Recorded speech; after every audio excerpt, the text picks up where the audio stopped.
Salve, salve galerinha do Pinceladas do Saber, estamos aqui então para mais uma de nossas videoaulas e hoje eu tenho a difícil missão de falar sobre um tema extremamente polêmico, né? Ou ao menos é um tema que é um tabu, que é o tema da morte e do luto, né?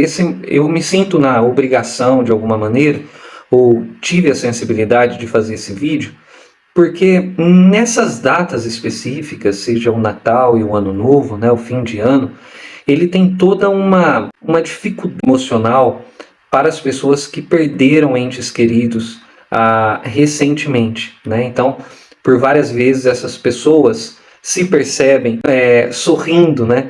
E aí há um sentimento de culpa. Pô, como eu estou sorrindo se aquele a quem era depositado o meu amor, o meu afeto, não se encontra mais aqui. Então, eu me senti aí, de alguma maneira, né, tocado para fazer esse vídeo direcionado para essas pessoas, não somente, mas falar um pouco sobre o luto. Bem, a minha primeira observação em relação ao luto é que o luto é fruto de uma visão nossa da morte, né, que é uma visão muito específica e ocidental, né? Eu poderia trazer um aspecto teológico aqui, né? Do ponto de vista teológico, a morte ela é uma adulteração do plano inicial de Deus em relação à humanidade. Então a morte, de alguma maneira, ela é um errar o alvo. Ela é fruto da desobediência, ela é fruto da ingratidão, ela é fruto do afastamento do homem em relação a Deus, né? Essa seria uma visão bastante teológica, né?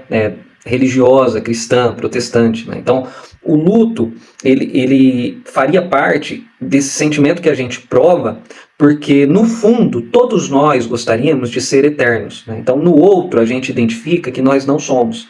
Nós identificamos a nossa limitação e a limitação do outro também. Isso faz com que essa eternidade que mora no coração do homem, quando nós olhamos para essa finitude, isso causa um colapso, né? Isso causa uma ambivalência, isso causa uma ambiguidade, isso causa um paradoxo, né? Então a eternidade mora no meu coração, mas eu não me percebo eterno, eu me percebo mortal, né?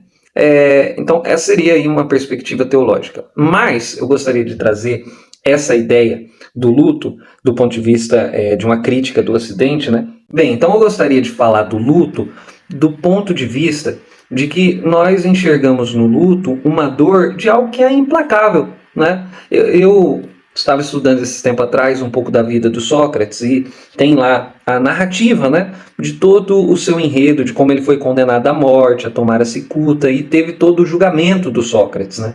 Então seus algozes, os seus acusadores, olham para ele e dizem assim: nós estamos condenando você à morte. Aí o Sócrates diz assim: não, vocês não têm esse poder de condenar a morte. Na verdade, se vocês acreditam ter esse poder, é porque vocês, no fundo, não sabem que não sabem, né?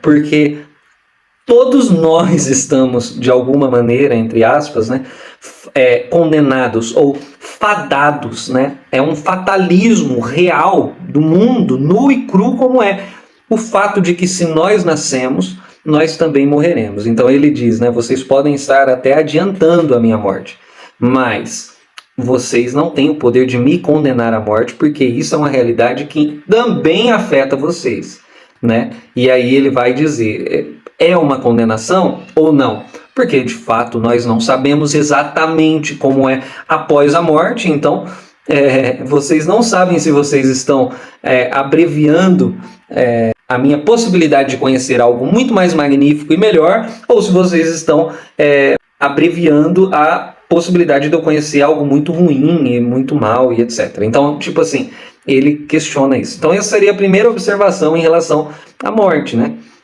A morte ela é uma realidade. Tá certo que nós não gostaríamos muitas vezes que alguns dos nossos entes queridos, né, não morressem, ou ao menos não agora, não nesse momento. Pô, olha a idade dessa pessoa, deixou filho. Tem essas contingencialidades do mundo que nos afeta, evidentemente, mas a morte ela é um dado, né, natural. Essa seria a primeira observação. A segunda observação é que nós enfrentamos luto também, né, porque há algo de nós que morre quando o outro morre.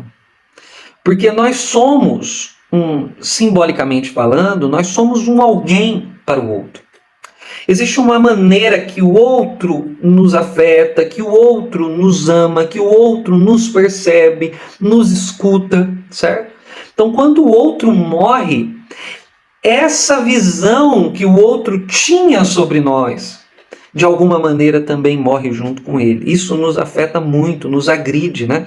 Você pode perceber isso, pessoas que perdem um esposo, né? Uma esposa, pessoas que perdem um filho, pessoas que perdem um irmão. Aquela visão, a maneira como aquele filho olhava para mim, nunca mais alguém irá olhar. Porque a maneira dele me olhar era uma maneira única. E a maneira de eu ser olhada por ele também era uma maneira única. Então, quando o outro morre, há algo de nós que também morre junto com o outro, que ele leva consigo, entende? Então tem esse fator do luto, né? Há algo de nós que também morre quando o outro morre. E a minha terceira observação, então a primeira observação é que a morte ela é um dado natural, né?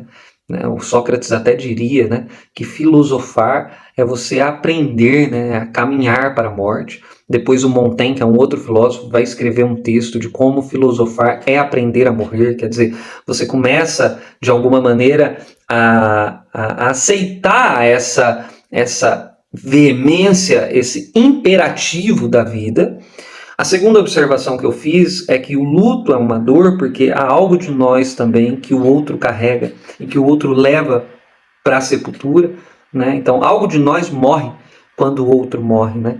Há uma maneira específica que o outro nos olhava, que o outro cuidava, nos tratava, que essa maneira não será mais realizada, porque o outro é sempre um ser singular, único, né? E, por fim, eu queria trazer essa ideia de que a morte, ela ou melhor, o luto, ele é um processo, né? Então, o processo do luto, ele tem as várias etapas, né, as fases que o pessoal fala, apesar de cada um passar por esse processo de maneiras distintas, né, diferentes. É um quebra-cabeça que é muito mais difícil de se montar do que algo estritamente organizado, né? A primeira fase é da negação, depois da barganha, depois da aceitação, enfim, tem todo esse da raiva, né? Enfim, tem todo esse processo que é legal e interessante de observar por esse ponto de vista também, porque é didático, mas esse quebra-cabeça para ser montado é muito mais complexo, porque os seres humanos são complexos. A questão que eu estou querendo dizer aqui é que, de alguma maneira, essa morte ela é um processo e se encerra, entre aspas, esse processo, né? Vira a chave desse processo a partir do momento em que essa morte pode ser simbolizada, né? Então ela é simbolizada, ela é significada de alguma coisa, e isso é incorporado no sujeito, né? Isso é anexado ao sujeito. Então é um momento no qual esse sujeito, ele de fato entende que aquilo, a partir daquele momento, faz parte da vida dele. Né? É a realidade da vida dele. Aquilo compõe a vida dele. A partir daquele momento, essa é uma realidade que faz parte de ser quem ele é e quem ele será a partir dali. Então, de fato, né, quando essa morte ela pode ser simbolizada e de alguma maneira significada, e ela é então incorporada no sujeito que vivenciou, então esse processo do luto, nós podemos dizer que ele meio que encerra um ciclo para iniciar um outro ciclo, né? Evidentemente que esse negócio de que, olha, o tempo cura, o tempo não cura. Uma mãe que perde um filho, o tempo não vai curar nunca. Vai ficar totalmente isento de dor, de sofrimento. Não, sempre haverá as lembranças, as saudades, mas será vivenciado e experimentado a partir dessa simbolização, a partir dessa significação e a partir dessa, então, introjeção, né, dessa realidade na vida do sujeito. Bem, basicamente isso que eu queria dizer. Espero que vocês tenham gostado. Até o próximo Pinceladas do Saber. É hora de dar tchau.